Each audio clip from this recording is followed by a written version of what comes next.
자, 오늘 우리는 이 히브리서 6장 13절부터 15절까지 말씀을 본문으로 끈기 있게 인내하여 약속을 얻자라는 제목을 가지고 함께 말씀 나누는 시간 가지도록 하겠습니다. 자, 우리가 그 지난주에 약속을 상속받는 자들과 약속을 상속받지 못한 자들 그 둘을 비교를 하면서 우리는 그럼 어디로 가야 될 것이냐 이것에 대해서 나누는 시간을 지난주에 가졌습니다. 그래서 관련된 세 가지 말씀 나눴는데요. 첫 번째로 나눴던 말씀이 무엇이었을까요? 네, 그렇습니다. 지난주에 그 말씀을 보니까 약속을 상속받는 자들에게 대표적인 특징은 말씀을 흡수해서 합당한 열매를 맺는다라는 그런 특징을 가지고 있다는 걸 우리가 확인을 했었죠. 그래서 우리도 이렇게 우리 자신을 돌아보니까 말씀을 흡수할 수 있는 기회는 예수님처럼 뭐 옆에 딱 붙어 있었던 제자들만 얻을 수 있었던 것이 아니라 사실 우리도 주변을 돌아보니까 말씀을 흡수할 수 있는 기회는 참 많더라. 그리고 그렇게 열매를 맺을 때 그 열매의 총합, 결국 그 최종적으로 드러날 수 있는 구체적인 모습은 성도들을 섬기는 모습이다라는 것을 지난주 본문 말씀을 확인하면서 우리도 그렇기 때문에 과거보다 은혜의 삶을 깨닫기보다 훨씬 더 열심히 우리 봉사하고 또 교제하고 전도하고 헌금하는 그런 삶을 살아야만 한다. 그런 열매를 맺어야 된다는 걸 첫 번째로 함께 우리 나눴었죠. 자, 그런가 하면 우리 두 번째로 나눴던 말씀이 무엇이었을까요? 네, 그렇습니다. 지난주에 그 말씀을 보니까 약속을 상속받지 못하는 사람들은 찔레와 가시열매들만 맺더라라는 그런 말씀을 하셨었죠. 그래서 왜 그런가 우리가 원인을 생각해 보니까 그들은 모두 그 유대인들에게 대표적인 특징인데 자기의 이익에 따라서만 신앙생활을 하려고 하다 보니까 자기의 이익이 되면 뭐 믿으려고 하고 아니면 안 믿으려고 하다 보니까 그렇게 가시와 찔레 열매만 맺게 되더라라는 걸 이제 확인을 하면서 좀 더 근본적으로 이 사람들이 왜 그럼 그렇게 가시와 찔레 열매만 맺을까 보니까 지난주 말씀을 비교해 보니까 대표적인 특징이 있었죠. 약속을 상속받는 자들은 말씀을 흡수하지만 이 사람들은 아예 말씀과 관련된 언급조차가 없더라. 그러니까 말씀을 전혀 흡수하지 않기 때문에 이런 일이 벌어지더라. 그러면서 우리가 마지막으로 예를 들었던 것이 시내산 앞에 섰었던 이스라엘 백성들을 예를 들었습니다. 그 사람들이 하나님의 말씀을 안 들으려고 했잖아요. 그러니까 하나님의 말씀을 안 들으니까 모세를 통해 듣겠다고 하지만 하나님의 말씀을 안 듣는 자들이 어떻게 사람 말을 듣겠어요. 그러니까 사람 말을 결국 안 들었기 때문에 가시와 찔레 열매만 잔뜩 내고 늘 불평하는 삶을 살 수밖에 없더라라는 것을 우리 두 번째로 우리 함께 나눴습니다. 자, 그런가 하면 마지막 세 번째로 나눴던 말씀이 무엇이었을까요? 나아갈 길을 알자고 그랬죠. 그래서 우리가 결국은 말씀을 흡수해서 열매를 맺는 삶을 살아야 되는 건 자명한 이치인데 그러면 어떻게 열매를 맺을 거냐? 당연히 대전제로 영의 구원을부터 받아야 되는 건 너무나 뭐 자명한 사실이었고요. 그리고 그 이후로 이제 열매를 맺으려면 어떻게 되냐? 세 가지를 바울이 제시해서 썼는데 게으르지 말아야 된다. 그리고 믿어야 된다. 그리고 너희가 그 인내해야 된다라는 거 세 가지 그를 얘기를 했었죠. 그래서 우리가 게으르지 않으려면 어떻게 되느냐? 거꾸로 우리가 생각을 해봤죠. 그럼 우리가 평상시에 무엇 때문에 부지런한가를 살펴봤더니 나에게 이익이 되는 일이 있으면 우리가 참 부지런합니다. 그래서 우리가 그렇게 이익 때문에 부지런한 삶을 이제 청산하고 삶의 가치관을 옮겨서 예수님을 닮는 것을 가치 기준으로 삼을 때 그럴 때 우리가 예수님을 닮는 일에 부지런해질 수 있다라는 얘기를 우리 나눴었고요. 근데 그 일을 이루어갈 때는 절대 노력해서 될 일이 아니라 이건 믿어야만 한다라는 말씀을 드렸었고요. 그럼에도 불구하고 죄가 방해를 하기 때문에 그 죄를 이겨내면서 우리가 계속 열매를 맺어가야 하므로 우리가 인내해야 된다라는 얘기를 우리 마지막으로 우리 함께 나눴었죠. 그래서 사랑하는 우리 나눔 있는 교회 성도님들 모두는 말씀을 흡수하시고 그에 합당한 열매를 풍성하게 내어가시기 바랍니다. 그렇게 하셔서 약속을 상속받으시는 저 여러분 되어지시기를 다시 한번 주님의 이름으로 간절히 축원드립니다. 지난주 말씀으로 약속을 상속받는 자들을 이제 따라야 된다라는 것에 대해서 말씀을 하셨다면 그 이번 주는 아브라함을 묵상하면서 약속을 얻으라라고 말씀하십니다. 그러니까 약속을 상속받은 아브라함을 따라서 너희도 약속을 얻어야 된다. 이제 그 말씀을 하시고 계시는 거죠. 자, 그래서 이번 주 본문을 이렇게 잡았는데요. 끈기 있게 인내하여 약속을 얻자라는 것을 주제로 각절 말씀 나누도록 하겠습니다. 먼저 13절 말씀 우리 함께 읽도록 하겠습니다. 하나님께서 아브라함에게 약속하셨을 때에 더 큰 일을 두고 맹세할 수 없으므로 자신을 두고 맹세하여 라고 말씀하고 있습니다. 자, 그래서 그 아브라함을 얘기하고 계시는데요. 그러면 왜 아브라함을 갑자기 바울이 이야기를 하고 있느냐? 왜 아브라함을 언급했는가 하면 이 지난주 12절 말씀이요. 12절 말씀에서 열매를 얻기 위해서는 게으르지 말고 믿고 인내해야 된다라고 얘기를 했었잖아요. 근데 그거에 대한 그렇게 살았었던 대표적인 인물이 아브라함이었던 거죠. 아브라함이 게으르지 않고 하나님을 따르면서 또 하나님을 믿으면서 인내해서 그 약속을 받은 그 사람이 이제 아브라함이었기 때문에 그에 합당한 사람이어서 이제 아브라함을 예를 든 것입니다. 그래서 약속을 상속받은 아브라함을 지난주 말씀처럼 이제 따라가야 된다는 것이죠. 자, 그리고 하나님께서 이제 아브라함에게 약속을 하시는데요. 그 복에 대한 약속을 하십니다. 우리가 잘 알고 있는 것처럼.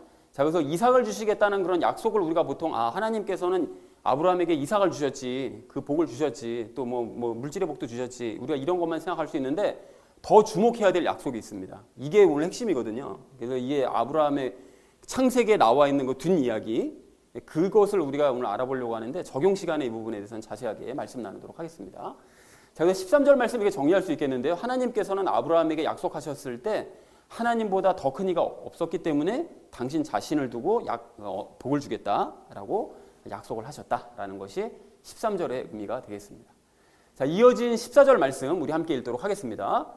이르시되 내가 반드시 내게 복을 주고 복을 주며 너를 번성하게 하고 번성하게 하리라 하셨더니 라고 말씀합니다. 이 말씀이 창세기 22장 17절 말씀이거든요. 그 말씀을 이제 인용해 갖고 온 건데 하나님께서 처음에 아브라함에게 약속을 해주신 것은 창세기 12장 2절과 3절에서 그 복에 대해서 약속을 해주십니다. 그리고 그 다음에 한참의 시간이 흘러서 이삭을 바치잖아요. 이삭을 바치고 난 다음에 다시 한번 약속해 주신 게 바로 이 구절이에요. 창세기 22장 17절 말씀. 두 가지인데 그 원래 말씀하셨던 건 창세기 12장 2절 3절 말씀 오늘 중심으로 이제 그 말씀을 살펴보도록 할 텐데요. 내게 복을 주고 복을 준다고 하나님께서 약속하실 때 그 복은 구약 시대이기 때문에 물질적인 축복이 포함되어 있는 것입니다. 아브라함에게는 그것이 포함되어 있는데 그런데 아브라함이 받은 궁극적인 복에 대해서는 이게 비교가 되지 않는 복을 받은 거예요. 그래서 이 부분에 대해서는 우리 적용 시간에 함께 이제 말씀을 나누도록 하겠습니다. 그리고 여기 너를 번성하게 하고 번성하게 하리라라고 이제 말씀하셨는데 이것도 역시 번성하는 건 역시 1차적으로는 뭐 자식이랑 가축의 번성에 대해서 말씀하신 게 맞죠. 이제 맞는데 궁극적인 번성에 대해서는 이것도 역시 적용 시간에 이야기를 나누도록 하겠습니다. 하나님께서 약속하신 그 번성은 아브라함이 누릴 수 있는 그 번성을 말씀하신 것이 아니고 그리고 그 자식의 번성이 아니고 그 이후에 누릴 수 있는 그리스도인의 번성을 이제 말씀하신 것이죠. 자, 14절 전체 의미 이렇게 정리할 수 있겠는데요. 이르시되 내가 반드시 내게 복에 복을 주고 너를 번성하게 하고 번성하게 할 것이다 라고 이제 말씀하셨다는 것이 14절의 의미가 되겠습니다. 자, 마지막 15절 말씀 우리 함께 읽도록 하겠습니다. 그가 이같이 끈기 있게 견딘 뒤에 그 약속하신 것을 얻었느니라 라고 이제 말씀하십니다.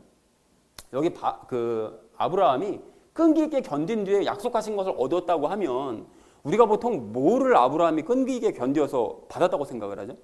그게 뭡니까 구체적으로? 이삭이죠. 이삭. 보통 이삭을 당장 생각을 하게 되거든요. 그래서 아브라함이 25년간 끈기 있게 견딘 뒤에 이삭을 얻었죠. 그죠? 그 과거에 얻었는데 14절을 우리가 좀 생각해 보실 것이 14절 말씀이 언제 그 약속을 다시 해주신 것이라고 그랬죠? 그건 이삭을 바치고 난 다음에 하나님께서 또 추가로 약속해 주신 것이 바로 이 전절에 읽었던 14절 말씀이라고 그랬었잖아요. 그러니까 하나님께서 말씀하신 그 약속을 그 이삭을 이미 바치려고 했다가 다시 한번 약속을 해주신 그 약속을 받았을 때 아브라함이 끈기 있게 견딘 뒤에 약속하신 걸 얻었다는 얘기를 가만히 생각해 보면 이삭을 얻었다는 얘기가 아닌 거잖아요. 무슨 얘기인지 아시겠죠? 그거는 14절 이전에 이미 약속하신 걸 받은 거고 그 이후에 다시 한번 오랜 시간이 흘러서 이삭을 바치고 난 다음에 또 약속해 주셨는데 그 이후로 뭔가 약속하신 걸 얻었다고 말씀을 하고 있단 말이죠. 끈기 있게 견딘 뒤에. 그러니까 여기서 말씀하신 바울이 얘기하는 끈기 있게 견딘 뒤에 약속하신 걸 얻었다는 것은 이삭을 얘기하는 것이 아니라 뭔가 다른 것을 말씀하고 있다는 것을 우리가 알 수 있다는 것입니다. 자, 그래서 그보다 더 오랜 세월을 아브라함이 끈기 있게 견딘 뒤에 더 중요한 것을 얻었다라는 것을 우리가 이제 적용 시간에 함께 그것이 무엇인가라는 것을 적용 시간에 함께 이야기를 나누도록 하겠습니다. 자, 그래서 15절을 이렇게 정리해 볼 수 있겠는데요. 아브라함은 끈기 있게 견딘 뒤에 그 약속하신 것을 얻었다라는 것이 이제 15절의 전체 의미가 되겠습니다. 자, 그래서 오늘 본문 말씀을 전체적으로 이렇게 정리해 볼 수 있겠는데요. 하나님께서는 아브라함에게 약속하실 때 당신 자신을 두고 맹세를 하시면서 복에 복을 더하고 번성에 번성을 더할 것이라고 약속을 해주셨다. 그래서 아브라함은 끈기 있게 견딘 뒤에 약속하신 것을 얻게 되었다라는 것이 오늘 본문 전체의 내용이 되겠습니다. 자, 그래서 우리가 적용 시간에 이제 세 가지 내용을 나눌 건데요. 그 첫 번째는 본문 말씀의 정확한 오늘 본문 말씀에서 말씀하고 하시는 그 의미에 대해서, 그리고 두 번째는 우리가 추구해야 될 것에 대해서, 마지막 세 번째는 인내와 순종에 대해서 함께 말씀을 나누도록 하겠습니다. 그래서 오늘의 결론이요, 끈기 있게 인내하여 약속을 얻자라는 것을 이제 주제로 나머지 말씀은 삶에 적용하면서 함께 말씀 나누는 시간 가지도록 하겠습니다. 끈기 있게 인내하여 약속을 얻어야 될 우리가 오늘 첫 번째로 함께 나눌 말씀은 본문의 의미를 정확하게 알자는 것입니다. 다시 말씀드리자면 아브라함에게 주신 약속의 그 의미가 무엇인지를 정확하게 알자는 거죠. 여러분 오늘 그 13절 말씀을 이렇게 좀 다시 한번 보실까요? 13절 말씀을 보시면 하나님께서 아브라함에게 약속을 주시죠. 그리고 그 약속이 14절에 기록이 되어 있잖아요. 근데 14절에 기록이 되는데 방금 전에도 설명드렸던 것처럼 이것은 창세기 22장 17절에 있는 말씀을 그대로 가져와서 인용을 한 것입니다. 그런데 이 약속의 시작은 아까 전에도 또 설명드렸듯이 창세기 12장 2절 3절 말씀이 원래 약속이에요. 그래서 그 창세기 12장 2절 3절 원래 약속하셨던 그 약속을 제가 인용을 해드리려고 하는데 들어보십시오. 내가 너로부터 큰 민족을 만들고 내게 복을 주어 내 이름을 크게 하리니 네가 복이 되리라. 너를 축복하는 자들에겐 내가 복을 주고 너를 저주하는 자에게는 저주를 내리리니 내 안에서 땅의 모든 가족들이 복을 받으리라 하셨더라. 이렇게 말씀하시거든요. 그러면 이 약속의 핵심 내용이 뭔가 이걸 생각해 보면 하나님께서는 아브라함이 복의 근원, 즉 복 자체가 되게 하겠다고 약속을 해주세요. 너는 복 자체가 될 거다. 그러니까 그리고 아브라함을 따르는 모든 가족들도 아브라함처럼 복을 받게 될 거다. 이걸 약속해 주신 거거든요. 그런데 우리가 성경 전체 내용을 다 알고 있잖아요. 그러니까 알고 있다 보니까 이 약속을 복음적인 관점에서 다시 한번 이 아브라함의 약속을 정리를 해보면 이렇게 정리할 수 있는데 하나님께서는 그 믿음을 가진 그 아브라함이요, 그 아브라함을 복의 근원, 즉 그리스도인의 시작으로 삼겠다라고 약속을 해주신 것이고요. 그리고 먼 훗날 아브라함 너처럼 믿는 사람들, 즉 그리스도인들, 믿음을 가질 아브라함의 가족들, 그러니까 그리스도인들도 아브라함처럼 복을 받게 해주겠다라는 것이 그게 이제 하나님의 약속인 거예요. 그 원대한 약속인 것이죠. 그러니까 아브라함을 통해서 장차 그리스도인이라는 새로운 큰 민족, 그 민족을 만들어내겠다. 이게 하나님의 약속의 본질인 거예요. 어떤 내용인지 아시겠죠? 자, 그런데 아브라함의 입장에서 생각을 해보면 이 아브라함은 하나님께서 말씀하신 거 보기 뭔지를 상상하기가 힘들었어요. 이게 장차 먼 미래에 일어날 일이고 영적인 일이라 보니까 아브라함 자기는 지금 이게 하나님의 약속이 뭔 말씀인가, 그냥 복을 주시나 보다 이렇게만 생각하고 있었던 거죠. 근데 더더군다나 아브라함이 자식이 없잖아요. 그러다 보니까 이 하나님께서 말씀하신 것 중에 큰 민족에게만 꽂힐 수밖에 없게 되는 상황이었던 거죠. 다른 거는 잘 모르겠고 무슨 말씀인지 모르겠고 큰 민족에만 꽂히는 거죠. 그래서 하나님의 약속을 이 자식 죽이시겠다는 약속인가 보다 이렇게 받아들인 것입니다. 그리고 성경을 읽는 많은 사람들도 대부분도 그게 아브라함이 받은 약속이다 라고만 생각하는 거예요. 자, 그러다가 창세기 14장에서 이제 한 가지 사건이 일어나는데 그 아브라함이 살던 지역에 있었던 그 왕들이 저쪽 바벨론 지역에 있던 그 왕들을 이제 섬기고 있었거든요. 공물을 바치고 있었는데 그 어느 날 이 아브라함 지역에 살고 있었던 왕들이 배신을 합니다. 저쪽 바빌론 지역에 살고 있던 왕들을 배신합니다. 그래서 그 바빌론 지역에 살고 있었던 왕들이 연합을 해서 이 가나안 지역으로 쳐들어와요. 그런 사건이 일어나죠. 근데 일어났는데 모든 걸 다 뺏어가지고 이제 갈 때 아브라함의 조카였던 롯까지 데려갑니다. 포로로 끌려간 거예요. 그래서 그 사실을 알게 된 아브라함이 너무 화가 나가지고 자기 개인 군사요. 그러니까 318명 되는 그 개인 군사를 이끌고 밤에 몰래 그 연합 군대를 추격을 해가서 습격을 합니다. 습격을 해서 그 모든 재물과 사람들을 다 이끌고 돌아온 거예요. 근데 이게 하나님의 은혜일 수밖에 없었던 것이 나라의 민족의 연합체였던 그 많은 사람들을 어떻게 318명을 가지고 이겨낼 수가 있겠느냐고요. 마치 이게 기드온의 300용사가 생각이 나잖아요. 이제 그걸 미리 예표한 사건일 수도 있는데 어쨌든 그게 하나님의 역사일 수밖에 없다라고 믿을 수밖에 없는 거죠. 그래서 그 많은 것을 뺏어갖고 돌아올 때 그래서 아브라함이 너무 하나님께 감사하니까 멜기세덱 만났잖아요. 그래서 멜기세덱에게 이제 감사하면서 11조까지 이제 바치는 그런 역사가 이제 일어나게 된 것입니다. 하나님께 너무 감사한 거죠. 자, 그런데 그렇게 이제 좋은 소식으로 끝날 것 같은 이 사건이 사실은 끝이 아니었는데요. 이제 문제가 그 다음에 일어납니다. 이제 뭔가 하면 아브라함이 그렇게 그들을 쳐가지고 습격해서 뺏어갖고 온 것까지는 좋았는데 아브라함 입장에서는 이게 가나안에 온 이후로 가장 큰 위기의 순간이었던 거예요. 이게 왜 그랬을까요?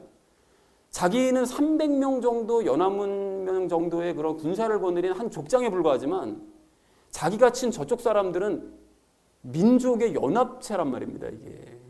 이게 상상도 할 수 없는 그런 규모의 그런 사람들이었던 거예요. 근데 이 사람들이 만약에 그렇게 습격당해가지고 뺏겼지만 이게 알고 보니까 이게 뭐 조그만 족장 하나가 와가지고 우리 친 거여서 열받네 해가지고 만약에 그들이 연합해서 다시 쳐들어 내려오면 자기는 어떻게 되는 거죠? 그냥 끝장나는 거잖아요. 그냥 뭐 이게 힘도 하나 못 써보고 죽을 수밖에 없는 상황이었기 때문에 아브라함이 굉장히 두려워했었던 것 같아요. 그래서 이 사건이 끝나자마자 바로 그 다음 이어진 15장 처음 시작을 보면 하나님께서 환상 가운데 아브라함에게 나타나서 이렇게 말씀하세요.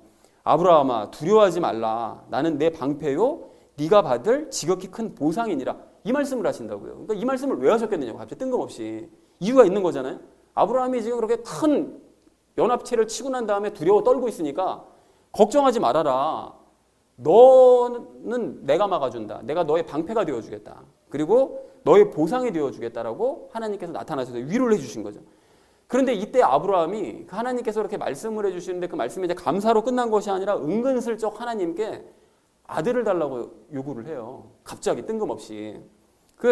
꽤 오래전에 하나님께서 자기에게 약속해 주셨던 그 약속이 뭔지는 모르겠지만 그 복이 아들이었으면 좋겠다라고 하나님께 의견을 내비친 거예요. 그래서 아들을 주셨으면 좋겠다. 이렇게. 그래서 아브라함이 왜 갑자기 이런 요구를 했는지는 충분히 이해가 될 수밖에 없는 것이 왜 그랬는가 하면 하나님께서 가나안으로 가라고 하셔서 왔잖아요. 근데 와가지고 복을 주신다고 해서 왔는데 뭐 복될 만한 사건은 아무것도 일어나질 않은 거예요.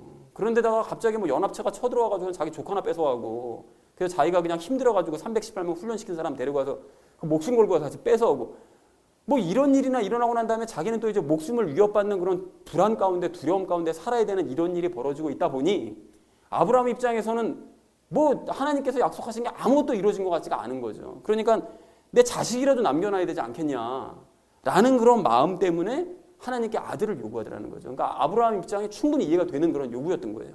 그러니까 아브라함은 이때까지 하나님의 그 원대한 약속이 무엇인지를 전혀 깨닫지 못한 채 그냥 아들만 있었으면 좋겠다. 그냥 이 상태에 머물러 있긴 했던 것이었던 거죠. 그래서 어쨌든 이렇게 이제 아들에게 초점이 맞춰진 아브라함이 그 다음서부터는 그 이후로는 하나님께서 주겠다 약속을 하시니까 그냥 아들을 낳는 일에만 집중합니다. 그냥 모든 게 다 거기만 집중돼요. 그래서 하가를 데려다가 막 이제 아들을 낳잖아요. 근데 그 낳은 그 아들이 막 가정에 그것 때문에 편지풍파가 막 일어나죠. 그래가지고 그 이후로 많은 사건들이 있었고 그래서 어쨌든 아브라함은 끈기있게 견뎌서 100세가 되었을 때 마침내 꿈에도 그리던 그 아들을 얻게 된 거예요. 이삭을 얻게 된 거죠. 그리고 아들을 이제 얻은 이 아브라함은 하나님께서 약속해 주신 그 약속이 이루어졌다고 생각을 한 거예요. 나에게 복을 주시겠다 약속하신 그 약속이 이루어졌구나. 그러니까 이삭을 키우는 재미에만 파묻혀서 삽니다. 그 이후로. 그래서 여기서 우리가 한 가지 주목해야 될 점이 있는데 이삭을 낳은 이후로 그 아브라함이 하나님과 만났다거나 대화를 했다는 내용이 성경에 나오질 않아요. 그러니까 이 이삭이 청소년이 될 때까지 하나님과 어떤 소통도 없었던 거예요. 그러니까 관계가 끊어져 버린 거예요. 왜 그랬느냐? 아브라함 입장에서는 하나님의 약속이 다 이루어졌으니까 더 이상 뭐 하나님께 바랄 게 뭐가 있겠나라고 생각해서 하나님과의 관계가 이제 소원해졌던 거죠. 그런데 하나님의 입장에서는 아브라함이 야, 너 지금 이삭의 복이 아닌데? 그러니까 이삭에게만 소망하면 안 되는 건데 약속의 일부일 뿐인데 하나님께서는 답답하신 거죠. 그래서 하나님께서는 약속의 본질을 아브라함에게 깨닫게 해주시기 위해서 그러니까 이삭이 중요한 게 아니라 이삭 이후에 먼 미래에 나타날 그리스도인이 중요하다. 이거를 알리실 필요가 있었기 때문에 어떻게 하십니까? 너 이삭 내놔라.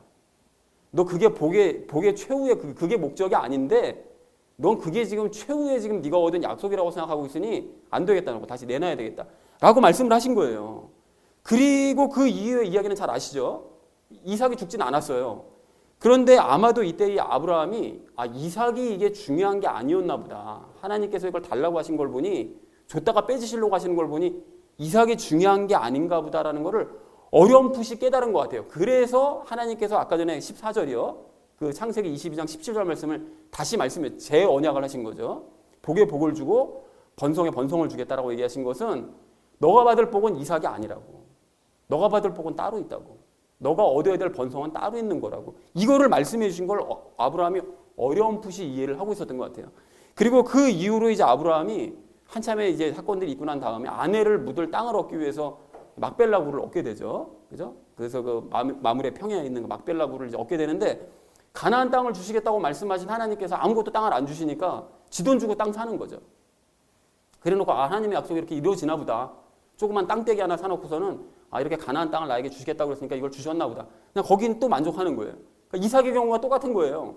이삭도 이게 최종적인 약속이 아닌데 이삭 하나 얻은 거 가지고 만족했던 것처럼 가나안 땅을 주시겠다는 게 최종적인 목적이 아닌데 이게 최종적인 건 줄 알고 그냥 거기만 만족하는 거예요. 그냥 그 땅 사놓고. 그리고 이런 식으로 이제 아브라함의 이야기는 창세기에서 끝나가는 것처럼 보이는데요. 그리고 거의 끝나가죠. 그런데 사실은 아브라함의 이야기가 여기서 끝나는 것이 아니라는 것이죠. 이게 핵심입니다, 여러분. 그 뒷이야기가 있는데 그게 뭐냐? 그게 바로 히브리서 11장 10절부터 16절까지 말씀에 기록이 되어져 있어요. 우리가 이제 앞으로 볼 거기에 기록되어져 있는데 그 부분을 요약해서 제가 인용을 해드리면 다음과 같은 내용을 한번 들어보십시오. 이는 그가 기초들이 있는 한 도시를 바랐기 때문이라. 그것의 건축자와 만드신 분은 하나님이시니라. 이들은 다 믿음 안에서 죽었으며 약속하신 것들을 받지 못하였으되 멀리서 그것들을 보고 확신하며 끌어안았고 또 땅에서는 자기들이 나그네요 순례자라고 고백하였으니 그런 것들을 말하는 자들은 자기들이 본향을 찾고 있음을 분명히 나타내느니라 라고 말씀하세요. 여러분 이게 무슨 내용이냐? 창세기 이후로 아브라함이 한 도시를 바라게 되었대요. 그 도시가 뭘까요? 가나안이에요? 예루살렘입니까?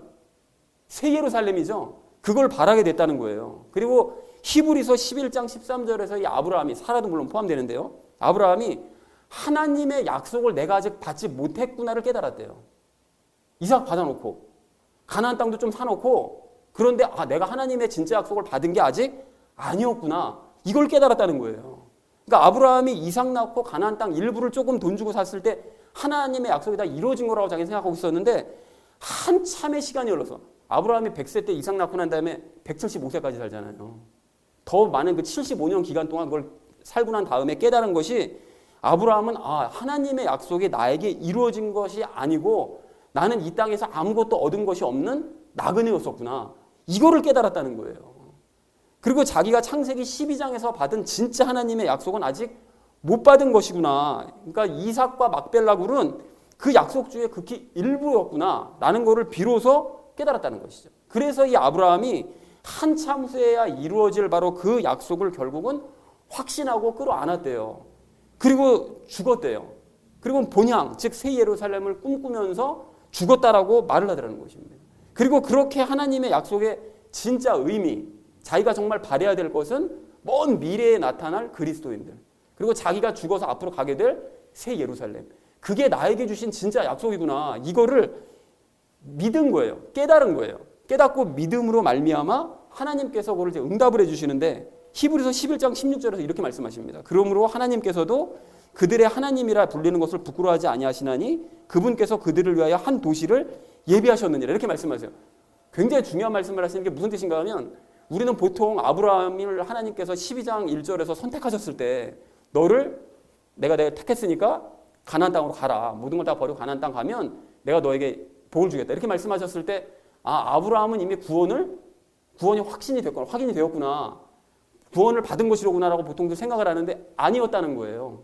그 이후에 한참 시간이 흘러서 아브라함이 내가 가야 될 곳이 새 예루살렘이 있고 그곳이 있다는 사실을 믿고 하나님께서 나를 그곳으로 보내주실 것을 믿었을 때 그때 비로소 하나님께서 11장 16절에서 그분께서 그들을 위하여 한 도시를 예비를 그때 가서 해주셨다는 거예요.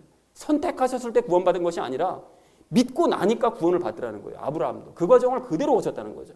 자, 그러니까 결국 뭘 할 수 있는가 하면 아브라함은 처음 하나님께 약속을 받았을 때 이삭과 가나안 땅 조금 받는 게 하나님의 약속 전부라고 생각하고 있었는데 사실은 이삭이 아닌 이삭을 통해 태어날 먼 미래 아주 한참 후에 지나서 큰 민족이 될 이 그리스도인들, 그게 내가 받을 보상이구나. 그게 내 후손들이구나 라는 사실을 깨닫게 된 거고요. 그리고 조그만 가나안 땅이 아니라 하나님께서 계신 저 천국, 저 새 예루살렘을 소유할 수 있다는 것이 그게 진짜 약속이구나. 나에게 주어진 약속이구나. 이거를 깨달았다는 거예요. 그러니까 자기가 그것을 믿고 가게 된 첫 번째 사람이었던 거예요. 그것이 그래서 복의 근원이 된 것이고 자기가 약속의 시작, 그리스도인의 시작이 된 사람이었다는 것이죠. 그거를 히브리서에서 말씀하고 있는 거예요. 그러니까 참고로 여러분 아브라함이 모든 것들을 그럼 어떻게 깨달았을까요? 수시로 하나님과 막 소통하면서 깨달았을까요? 맨날 대화하면서 하나님께 그걸 깨달았을까요? 이게 분명하게 우리가 추측해 볼 수 있는 게 가까이에 누가 살고 있었죠? 살렘 왕 멜기세덱이 있었잖아요. 그러니까 멜기세덱이랑 가가지고 교제하면서 배웠겠죠. 멜기세덱에게 하나님의 대리인으로 와 있었던 그 멜기세덱이랑 교제하면서 이 모든 이야기들을 배우고 믿을 수 있었다라는 것입니다. 그러니까 제자들이 예수님께 가서 교제하면서 배웠던 것이랑 똑같은 것이었던 거죠. 그러니까 아브라함이 진작 하나님의 약속의 의미에 대해서 주목을 하고 이게 도대체 약속의 의미가 뭐냐, 나에게 주신 약속의 진짜 의미가 뭐냐, 이것에 대한 궁금증을 가지고 멜기세덱을 찾아가서 교제하면서 배웠더라면 아브라함은 그렇게 아들 하나 때문에 막 목숨 걸고 막 안달하고 안달복달하면서 그것 때문에 필요 없이 바쁘고 분주한 삶을 살 필요가 전혀 없으셨을 것이고 그냥 평안하고 여유 있는 삶을 살아가는 가운데 새 예루살렘 꿈꾸면서 사람들에게 하나님을 전파하면서 그런 삶을 살 수 있었을 텐데 그러지 않았기 때문에 그냥 이 땅의 것만 주목하면서 살았었기 때문에 아브라함은 한참을 돌아가는 삶을 살아갈 수밖에 없었다는 것입니다. 하지만 감사하게도 아브라함이 하나님의 그런 약속의 의미를, 바른 의미를 결국은 깨달은 거죠. 믿어야 이거 얻을 수 있는 것이로구나. 이거를 깨닫고 난 다음에 그래서 예루살렘을, 새 예루살렘을 소망하는 가운데 눈을 감을 수 있었다는 것입니다. 자, 그러니까 아브라함은 아들을 얻기 위한 25년도 끈기게 견딘 것이었지만 그 이후에 75년이라는 더 오랜 세월을 끝까지 견뎌서 하나님의 약속의 의미가 무엇인지를 깨닫고 믿음으로 말미암아 새 예루살렘을 얻게 되었다는 것이죠. 그러니까 이것이 아브라함의 전체 이야기 내용이고 이 이야기를 통해서 하나님께서 우리에게도 하시고자 하시는 말씀이 있다는 것입니다. 그래서 사랑하는 우리 나눔 믿는 교회 성도님들 모두는 신구약 성경 전체를 통해서 아브라함의 전체 이야기를 마음에 담으시기 바랍니다. 그리고 아브라함의 이 이야기를 통해서 하나님의 진짜 약속의 의미를 빨리 깨달으시는 저 여러분 되어지시기를 주님의 이름으로 간절히 축원드립니다. 끈기 있게 인내해서 약속을 얻어야 될 우리가 오늘 두 번째로 함께 나눌 말씀은 속히 깨닫지 않은 것입니다. 여러분 그 오늘 본문 말씀을 이렇게 전체적으로 쭉 보실까요? 13절부터 15절까지 이렇게 쭉 보시면 그 본문 말씀을 피상적으로 이렇게 대충 읽어보시면 뭐가 눈에 들어옵니까? 어떤 단어가? 14절에 그 복이 눈에 들어오죠. 복이. 그리고 15절에서 말씀하신 그 견딘 뒤에 얻었다 라는 것이 이제 눈에 보입니다. 그러니까 이게 어쩔 수가 없는 거죠. 복, 견디면 얻는다라는 거. 그러니까 이게 죄에 익숙한 우리의 혼과 육신으로는 이런 것들이 잘 보여요, 사실. 이제 그렇다 보니까 많은 그리스도인들이 이 말씀을 자기 삶에 이제 적용할 때 어떻게 적용하느냐, 어떻게 적용하죠? 그 앞뒤에 지금 내용, 뭐 히브리서 그 위에 12절까지 또 그 이후에 16절까지 내용이랑은 전혀 상관도 없이 이게 다 연결되는 내용인데 상관없이 그냥 나도 아브라함처럼 끈기 있게 견디면 하나님께 복을 받을 수 있다. 그냥 이렇게 적용을 하는 거예요. 그래서 이 세 절만 딸랑 띄워가지고 그래서 하나님의 약속의 의미가 무엇인지를 바르게 깨닫지 못했던 그 아브라함과 그냥 똑같은 상태였던 거죠. 진정한 의미가 뭔지 그냥 이상만 바라고 이 땅 가나안 땅만 바라고 그냥 딱 이런 상태였던 거죠. 그래서 가령 나는 이 세상에서 이거 가지고 싶어요. 하나님, 나는 이런 사람 되고 싶어요. 그리고 나는 이런 일을 하고 싶어요. 그냥 하나님께 요구하고 견디는 거예요. 그럼 언젠가 주시겠지. 이렇게 되는 거죠. 그리고 이렇게 원하는 것을 좀 누려야 내가 천국도 더 소망하고 여유 있는 마음을 가지고 천국도 소망하고 새 예루살렘도 소망할 수 있을 거 아닙니까? 그러니까 제가 이 땅에서 원하는 것 좀 주세요. 그러니까 제발 제가 원하는 것 좀 주시고요. 이삭과 이 땅도 좀 주시고요. 제 눈 한번 딱 한번 감으시고 나 한번 좀 밀어주세요. 하나님께 이런 식으로 이제 기도를 하는 거죠. 그런데 여러분, 우리도 이게 마찬가지인데요. 사람들이 세상에 많은 그 복음을 제대로 알지 못하고 말씀을 제대로 알지 못하는 사람들이 이렇게 사는데 우리도 이 적용 1에서 나눈 것처럼 오늘 본문의 정확한 의미요. 하나님의 약속의 의미를 정확하게 깨닫지를 못하면 우리도 언제든지 이렇게 그냥 아브라함이 깨닫기 이전에 그 아브라함처럼 언제든지 하나님의 약속을 그냥 정반대로 해석을 하면서 그냥 이 땅의 것에만 집착하면서 이 땅의 것만 달라고. 뭐 달라고 그랬으니까 하나님께서 언젠간 주시겠지. 버티면 주시겠지.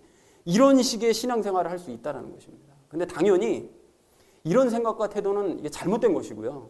이런 태도는 복의 근원이 되기를 원치 않는 태도입니다. 그리고 하나님의 진짜 뜻을 깨달으려면 아직도 한참의 시간이 더 필요하겠구나 라는 것을 보여주는 태도라는 것이죠.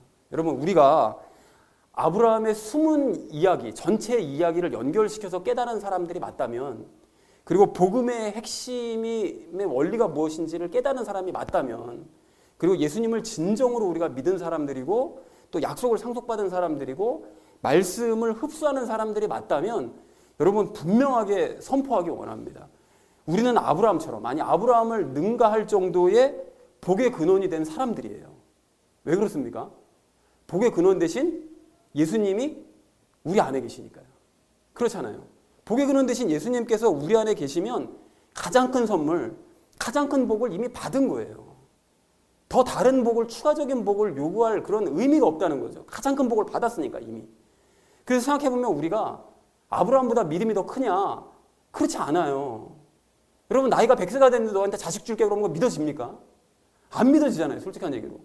근데 아브라함은 믿는 사람이거든요. 그러니까 아브라함이랑 비교해보면 믿음도 크지도 않은데 그냥 하나님께서 우리를 긍휼히 여기셔서 그냥 하나님의 은혜로 아브라함도 생전에 누리지 못했던 복을 우리에게 그냥 줘버리신 거예요. 그냥 예수님을. 아브라함도 못 누렸던 그거를. 자, 그러니까 우리가 더 이상 이제는 바라는 것이 있어서는 안 됩니다. 냉정하게 말해서. 왜 그렇다고요, 여러분? 가장 좋은 선물을 이미 받았으니까요. 그걸로 만족 못한다는 뜻이잖아요, 사실. 그래서 아니 도리어 가장 크신 그분을 우리가 모시는 사람이 되었다면, 그래서 그분의 종이 되었다면 내가 이제까지 원하고 바라왔었던 그 이삭이요, 그 가나안 땅이요, 그 조그만 있는 그 조그만 가나안 땅, 그거를 포기하고 예수님께서 살라시는 삶을 살고 또 하라시는 것을 하면서 살겠다고 마음을 먹는 게 이게 도리어 바른 태도라는 것입니다. 그래서 가령 지난주에 예수님께서 말씀하시잖아요. 너희는 말씀을 흡수하고 합당한 열매를 맺되 성도들을 섬기는 삶을 살아야 된다. 이런 말씀을 들었으면 그렇게 살아야 되는 거예요. 다른 걸 바라는 게 아니라 그런 삶을 살아야 되는 거죠. 그리고 무엇보다 아브라함이 최종적으로 깨달은 게 뭐라고 그랬었죠? 아브라함이 뭘 깨달았습니까? 이 땅의 이삭이 중요한 게 아니라, 그죠? 나를 통해서 새롭게 태어날 그리스도인이 중요했다고 그랬잖아요. 그러니까 우리도 마찬가지죠. 나도 내가 바라는 그 이삭, 뭔가를 바라는 것이 중요한 것이 아니라 내가 전도해서 얻게 될 새로운 많은 그리스도인들, 이게 나에게 중요한 건 거예요. 하나님께도 그게 중요한 거고, 그리고 이 땅에 내가 살아갈 때 얻을 수 있는 이 가나안 땅 조금, 이 땅떼기 조금, 부동산 조금, 이게 중요한 게 아니라 내가 장차 얻게 될 천국과 새 예루살렘, 그거를 소망하는 삶이 우리에게는 정말 바람직한 삶이요, 바른 태도라는 것입니다.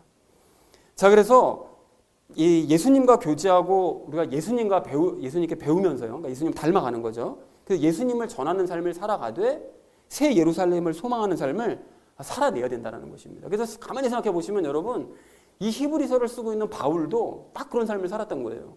예수님과 교제하면서, 예수님과 배우면서, 예수님께 배우면서 예수님을 닮아가잖아요. 닮아가는 그 예수님을 사람들에게 전파하죠. 그러면서 수시로 뭘 기대합니까?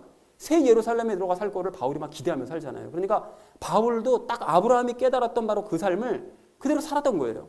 바울을 비롯한 모든 그리스도인들, 우리 선배들도 다 그런 삶을 살았던 거예요. 그러니까 우리도 그런 삶을 사는 것이 마땅하다라는 것이죠. 그래서 그런 삶이 우리 혼이나 이 육신적으로는 영 마음에 안 들 수 있어요. 아니 내가 바라는 삶은 그런 게 아닌데, 이 땅에서 살면 그런 삶이 아닌데, 이건 좀 아닌 것 같은데? 라는 생각이 들 수 있겠지만, 그럼에도 불구하고 기꺼이 그런 삶을 살겠다는 마음을 갖게 될 때, 여러분 지난주에도 말씀드렸잖아요. 내 이익이 기준이 되어서는 안 된다면서요. 내가 바라고 원하는 내 이익이 기준이 되면 안 되는 거라면서요. 그렇다면 그렇게 되면 안 되는 것이니까 내가 하나님께서 원하시는 삶을 살겠다는 그런 마음을 가지게 될 때 그것이 바로 진짜 순종이요, 진짜 믿음이요, 실제로 그런 삶을 살게 될 때 진정한 평안과 기쁨과 감사가 삶 가운데 넘쳐나게 된다는 것입니다. 그래서 사랑하는 우리 나눔 믿는 교회 성도님들 모두는 내가 간절히 원하는 이 땅의 소망이요, 그러니까 이 땅에 이삭이 탄생될 것을 소망하시지 말고 내가 원하고 바라던 그 소망, 그게 어떻게든 하나님께서 주실 거야, 이걸 여러분 소망하실 것이 아니라 나를 통해서 새롭게 태어날 그 그리스도인들의 탄생을 소망하는 참된 그리스도인 되시기 바랍니다. 그렇게 되시려면 예수님께 열심히 배우시고 열심히 전도하셔야 되겠죠. 그리고 또 이 세상에 이 땅이 아니라 천국과 새 예루살렘을 믿음으로 인내하는, 또 기다리는 그리스도인들이 다 되시기를 바랍니다. 이것이 참된 그리스도인의 신앙이요 삶임을 여러분 깨달으시되 아브라함보다 속히 깨달으시는 저와 여러분 되어지시기를 주님의 이름으로 간절히 축원을 드립니다. 아멘이 없으시네요. 자, 끈기 있게 인내해서 약속을 얻어야 될 우리가 마지막 세 번째로 나눌 말씀은 인내하면서 함께 걷자는 것입니다. 자, 여러분 오늘 말씀을 나누고 났더니 이제 한 가지 의문이 생기는데요. 하나님께서 그 아브라함에게 처음서부터 약속의 의미는 그게 아니라 이삭이 아니지.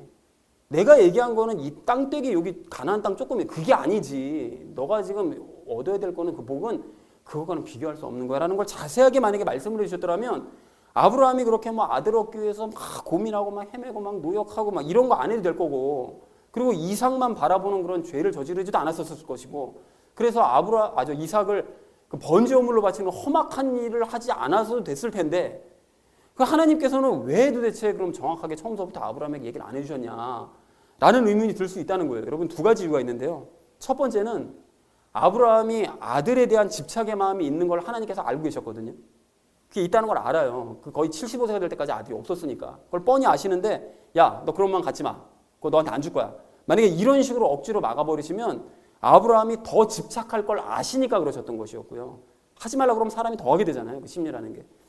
그리고 또 다른 하나는 이게 더 중요한 이유인데, 그렇게 집착이 남은 상태로 억지로 하나님 약속을 따르게 만들면 그건 하나님 의지이지 아브라함의 자발적인 순종이 아니잖아요. 그냥 로봇을 만드는 거지 이거는 순종이 아니잖아요. 그러니까 하나님께서 그렇게 안 하셨다라는 것입니다. 그래서 여러분, 이게 우리도 마찬가지인데요. 하나님께서는 아브라함에게 주셨던 약속을 우리에게 똑같이 주시거든요. 그리고 그 주셨던 약속 말고 부수적인 약속들도 성경을 통해서 많은 약속들을 우리에게 해주세요. 그런데 그 약속의 의미를 정확하게 말씀해 주지는 않으세요. 또 약속은 해주시되 성경 말씀보다가 어떤 게 마음에 팍 와서 꽂힐 때 있잖아요. 그 주신 약속이거든요. 근데 그럼 이게 나의 구체적으로 어떤 의미냐? 그 의미는 말씀 안 해주세요. 그리고 심지어는 그 약속과는 상관없는 삶을 살면서 제가 아브라함처럼 삥 돌아가는 삶을 살더라도 그냥 내버려 두세요. 때로는 그러신단 말이죠. 그럼 왜 그러신다고요, 그게? 내가 집착하는 것을 막으시면 내가 더 집착하니까요. 그 억지로 하지 못하게 하는 것은 그건 자발적인 순종이 아니니까요. 하나님께서 내버려 두시는 거예요. 자, 그래서 사실은 오늘 같은 이 본문 말씀을 통해서 하나님께서 우리 각자에게 하나님의 약속의 의미를 분명하게 말씀해 주시는 거예요. 내가 너희에게 주는 약속은 너희가 이 땅에서 바라는 것을 갖기를 원하는 게 아니라 너희를 통해 생겨날 다른 그리스도인들, 그리고 너희가 나중에 가게 될 천국과 새 예루살렘, 그게 중요한 거야. 그거를 바라보며 살아가야 되는 거야. 그게 정말로 중요한 거야. 너희 마음에는 그게 중요한 것 같지 않지. 근데 그게 사실은 엄청 중요한 거야. 그걸 깨달아야 돼. 이거를 약속의 의미를 말씀해 주시는 것이거든요. 그러니까 아브라함보다 사실은 더 짧은 기간 동안 우리가 이 기회를 얻은 거예요. 사실은 얻었는데, 그래서 내가 집착하고 있는 그것들을 자발적으로 내려놓을 기회를 주시는 거죠. 그리고 내가 자발적으로 순종할 수 있는 기회를 주시는 거예요. 이제 그러니까 너희가 바라던 이삭하고 땅 포기하고 너희가 내 뜻에 따라 살지 않으련 기회를 주시는 거예요. 이런 시간에. 근데 만약 이런 기회를 붙잡아서 내가 이 시간 자발적으로 순종하는 마음을 갖겠다 그러면, 내가 뒷일은 앞으로 어떻게 될지 모르겠지만 하나님께 순종하겠다, 이러면 하나님께서는 그 사람을 요셉이 갔던 길로 인도를 해 가십니다. 그런데 만약에 이런 기회를 주심에도 불구하고 나는 우리 하나님의 약속이, 나는 진짜 약속이 뭔지 사실 관심조차 없고 별로 순종하고 싶지도 않아요. 내가 원하는 거 이삭을 난 반드시 얻어야 되겠어, 나는. 그리고 가나안 땅 난 조금이라도 얻고 나면 죽어야 되겠어. 이렇게 만약에 한다면, 내한테 이익도 안 되는데 그게 무슨 뭐 다른 그리스도인이 생기든 말든 나중에 죽어서 천국 가는 게 나랑 지금 현재 나랑 무슨 상관이야. 나한테 이득도 안 되는데, 이렇게 만약에 생각한다면 하나님께서는 그런 사람을, 또 그런 우리를 야곱이 갔던 길로 인도하실 것입니다. 야곱이 갔던 길이 어떤 길인데요? 그 야곱이 나중에 고백하잖아요. 일평생 험악한 삶을 살았습니다라고 고백하는 바로 그 길이요. 그러니까 참 이 돌아가는 길일 수밖에 없는 그 길로 인도하신다는 것입니다. 그리고 본인은 돌아가는 그 기간 동안 내내 괴로운 시간을 끈기 있게 견뎌야 될 거예요. 왜 그렇습니까? 내가 원하는 이 땅의 환경들이요, 내가 원하는 물질들이요, 내가 사랑하는 라헬이요, 또 요셉이요, 베냐민이요, 그거 기필코 다 나야 되는 것들이거든요. 그래서 하나님께서 아브라함이 이거 깨닫지 못하고 엉뚱하게 이삭만 붙들고 늘어지니까 야, 너 이삭 내놔, 그러시잖아요. 그리고 야곱이 그만 붙들고 있으니까 라헬 데려가 버리시잖아요. 먼저 죽여버리시잖아요. 그리고 요셉도 없어지게 가슴 찢어지게 만드시고 베냐민도 그렇고 포기하게 만드시잖아요.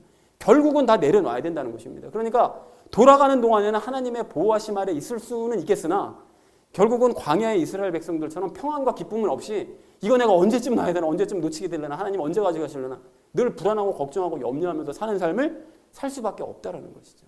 자, 그렇다면 이 땅의 것들을 포기하고 그럼 하나님의 그 뜻에 자발적으로 순종해서 요셉의 길로 가게 되면 하나님의 약속은 그러면 단번에 이루어지는 것이냐? 그것도 또 아닙니다. 그것도 아니긴 아니에요. 그러니까 기간이 단축되는 것일 뿐 그것도 역시 오랜 시간이 걸리긴 한다는 거예요. 여러분, 요셉이 이집트 전체 살림을 맡는 총리가 되려면 그 미숙한 시골 동네에 살고 있던 애가 그 이집트 전체 살림을 맡아서 하는 총리가 되려면 그 준비 기간이 당연히 필요하지 않겠어요? 그런 사람이 되려면 만들어져야 되니까. 그거랑 똑같이 우리도 하나님의 약속이요, 저 새 예루살렘에 들어가려면 그거에 합당한 사람이, 그 엄청난 곳으로 들어가기에 합당한 사람이 되기 위해서는 훈련을 해야 되거든요. 이 땅에서 만들어져야 되는 거죠. 예수님 닮은 사람이 되어야 되기 때문에 많은 시간이 필요하다는 것입니다. 그래서 지난 시간에도 이번 시간에도 하나님께서 인내해야 된다라고 말씀을 하시는 거예요. 근데 어쨌든 확실한 것은 그렇게 순종을 하면 내 인생이 절대로 돌아가는 일은 없고요. 그건 제가 약속드릴 수 있습니다. 그리고 마음이 괴로울 일들도 훨씬 덜하고요. 예수님과의 교제와 가르침 안에서 기쁨과 평안 가운데 그 모든 일들이 이루어질 거라는 것은 제가 자신 있게 약속드릴 수 있습니다. 그래서 지난 금요일 큐티 본문에서도 여러분 이사야서 말씀에서 뭐라고 말씀하세요? 너무 저는 이 말씀 읽다가 묵상하다가 울었는데요. 너희는 배에서부터 내게 안겼고 태에서부터 내게 업혔나니 너희가 노년에 이를 때까지 나는 그니라. 내가 구원자야, 내가. 그리고 내가 백발이 될 때까지 내가 너희를 업으리라.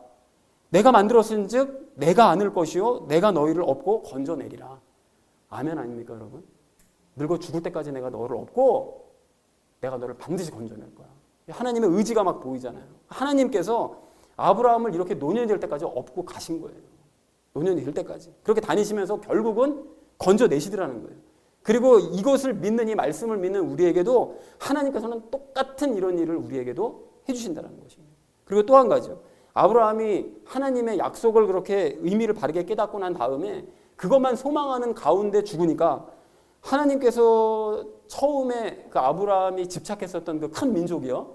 그거를 이삭을 통해서 저절로 이루어지게 만들어 주시더라는 거예요.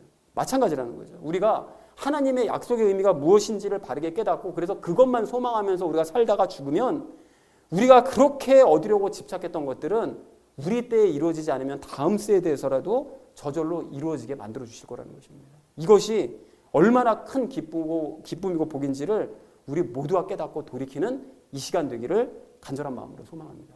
그런 의미에서 얼마 전에 그 성령님 충만한 120명의 성도들이 이곳에 채워지기를 소망한다고 여러분 같이 기도하자고 제가 부탁을 드렸었잖아요. 근데 여러분 한 가지 오해하지 마셔야 될 것은 그 기도에서의 그 초점은 120명에 있지 않아요. 120명을 보내주셔도 그 얘기가 아니었다고요. 그게 기도 제목이 아니에요. 성령님 충만한 사람이 초점이었어요. 성령님 충만한 사람. 그리고 120명이라고 제가 굳이 말씀드렸던 것은 120명의 사람들이 처음으로 성령님 세례받은 사람들이었으니까. 그래서 120명을 상징적으로 말씀드린 것이고 숫자가 중요한 것이 아니라 성령님 충만한 사람이 이곳에 와서 함께 하나님의 왕국을 위해 열심히 일해서 이 땅에 영적인 부흥이 일어나는 것을 보는 것이 저희 소망이었기 때문에 그 기도 제목을 부탁드린 것이었습니다. 그런데 오늘 말씀의 근거에서 이제 그것마저도 잠깐 좀 내려놓으려고 해요. 이삭 드린 것처럼 그냥 그 120명의 그 성령님 충만한 사람도 꼭 필요한 것 같긴 맞는데 그 사람들이 있어야만 또 더 큰 역사가 일어날 것 같긴 한데 그것도 그냥 드리는 거죠. 대신 저와 여러분 모두가 먼저 해야 될 일은 지난주 말씀처럼요.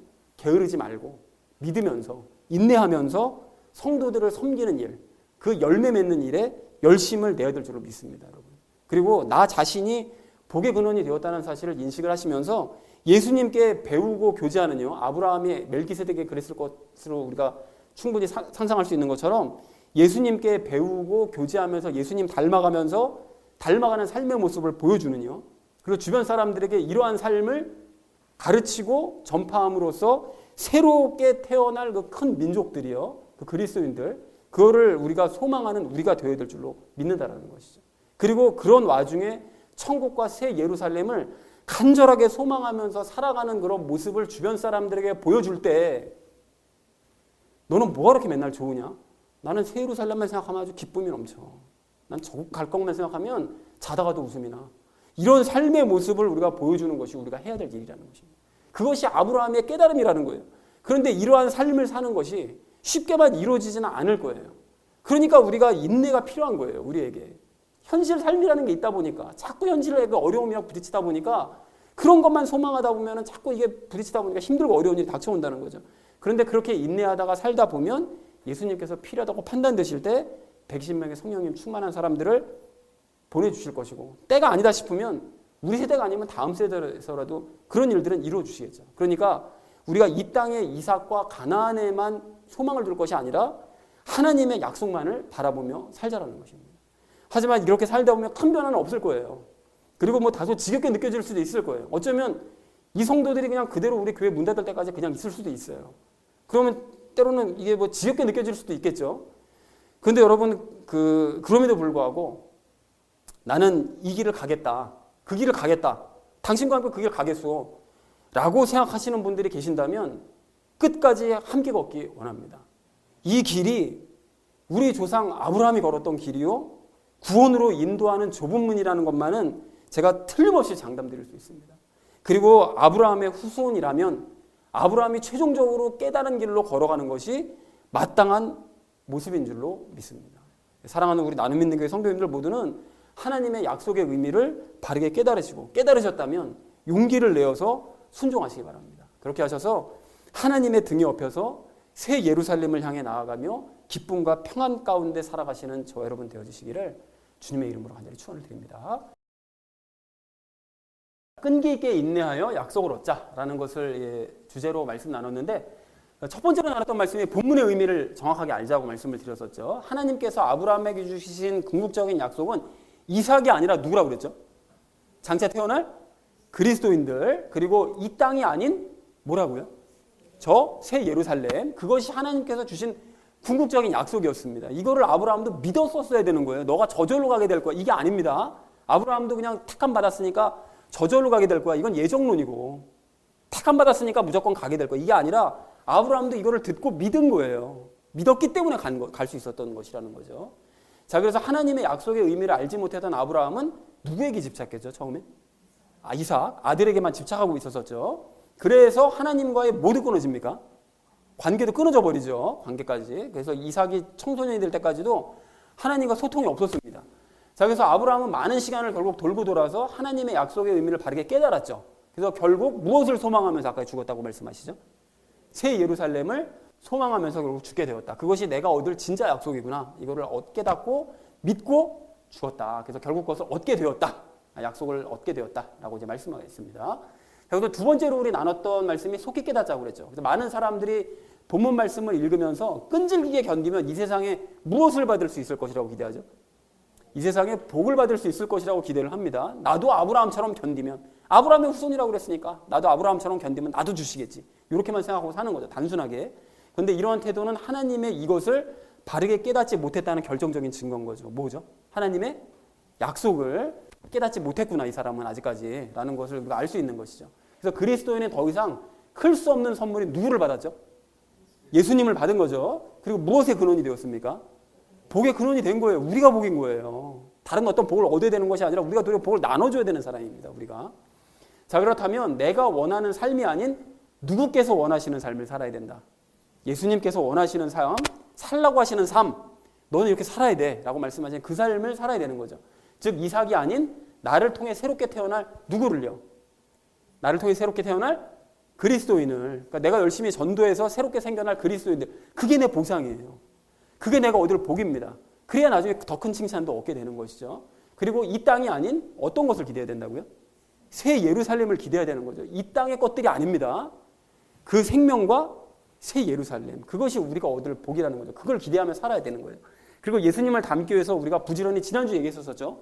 게으르지 말고 무엇하면서? 믿으면서, 그러면서 인내하는 삶을 살아야 된다라고 우리가 말씀을 나눴습니다. 마지막 세 번째로 나눈 것이 인내하면서 함께 걷자고 그랬는데요. 하나님께서 아브라함을 제지하지 않으신 것은 아브라함이 잘했기 때문에 내버려 두신 것이 아니라 무엇 때문에? 아브라함이 뭘 하지 않고요. 아들에게 뭘 하지 않고요. 집착하지 않고 자발적으로 뭘 하기를 원하셨다고요? 자발적으로 순종하기를 원하셨기 때문에 내버려 두신 거죠. 그러니까 억지로 하는 거는 순종이 아니잖아요. 그러니까 내버려 두신 거죠. 그래서 아브라함의 이야기를 들은 우리는 이 사람이나 이 사람의 길을 둘 중에 하나 선택할 수 있습니다. 잘못된 길을 갔던 야곱의 길이나 또는 잘된 길을 갔던 요셉의 길, 둘 중에 하나를 우리가 선택할 수 있는 거죠. 이 시간 어떤 길을 갈 것이냐, 갈림길을 선택할 수 있는데 이 사람의 길로 간다면 결국 모든 것을 다 버리고 오랜 시간을 돌아서 결국 원래 길로 돌아와야 됩니다. 누구의 길입니까? 야곱의 길로 간다면 그렇게 되는 거죠. 아브라함도 사실은 처음에 이 길로 갔었죠. 그러다 돌아온 거죠. 자, 그리고 이 사람의 길로 가더라도 하나님의 약속이 당장 이루어지는 것은 아닙니다. 누굽니까? 요셉의 길로 가더라도 당장은 이루어지는 것은 아닙니다. 그래서 예수님을 이렇게 할 시간이 필요하기 때문에 그래요. 예수님을 어떻게 할 시간이요? 예수님을 닮을 시간이 필요하기 때문에 시간은 더 오래 걸릴 수밖에 없지만 돌아가진 않습니다. 적어도 그 길을 가야만 한 길이에요. 그래서 요셉의 길은 하나님께 어떻게 가는 길이라고요? 이사야서에서 말씀하셨죠. 하나님께 엎혀서 가는 길이다. 하나님께 엎혀가는 길이 바로 요셉이 가는 길이다. 힘들어 보이지만 사실은 힘들지 않은 바로 그 길이다라는 걸 확인했습니다. 그래서 아브라함이 최종적으로 발견하고 걸어갔던 이 길을 인내하면서 함께 걸어가는 우리 모두가 되기를 소망합니다. 그래서 사랑하는 우리 나눔 있는 교회 성도님들 모두는 아브라함의 전체 이야기를 바르게 깨달으시기를 바라고요. 그래서 이 땅이 아닌 새 예루살렘을 기대하시되 인내하면서 그 길을 함께 걸어가는 저 여러분 되어주시기를 주님의 이름으로 간절히 축원을 드립니다.